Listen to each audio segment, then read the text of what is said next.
वफाकी काबीना की जानिब से 5G स्पेक्ट्रम की नीलामी की मंजूरी के बाद पॉलिसी डायरेक्टिव जारी किए जाने का इम्कान है। गाइडलाइंस में 5G स्पेक्ट्रम नीलामी के मकासद, दायराकार और शराइत वाज़े की जाएंगी। मजीद तफसील जानते हैं डॉन न्यूज़ के नुमाइंदे उमैद अली से।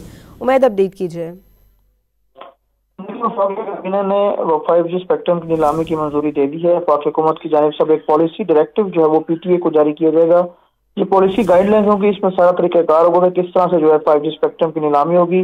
पॉलिसी गाइडलाइंस में जो मुमकिन तौर पर जो वजाहत जारी की जाएगी जराये के मुताबिक PTA के जो हमारे सोर्सेज हैं उनसे हमारी जब बात हुई तो पॉलिसी गाइडलाइंस में ये होगा कि 5G स्पेक्ट्रम नीलामी के मकासद, दायरा कार जो शराइत है वो वाज़े कर दी जाएंगी। वफाक हुकूमत पॉलिसी गाइडलाइंस में हर बैंड की बुनियादी कीमत का तयन करेगी।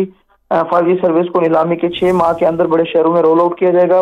PTA जराये के मुताबिक 5G स्पेक्ट्रम की जो नीलामी है वो फरवरी 2026 के वक्त में मुतवक्किल है। PTA ने तमाम तर तैयारियों को हतमी शक्ल दे दी है। पॉलिसी गाइडलाइंस के बाद PTA नीलामी के हतमी शक्ल देगा। PTA उसके अलावा जो रोल आउट जिम्मेदारी है उसको भी हतमी शक्ल देगा। तफसीली इंफॉर्मेशन मेमोरेंडम भी स्पेक्ट्रम से मुताल्लिक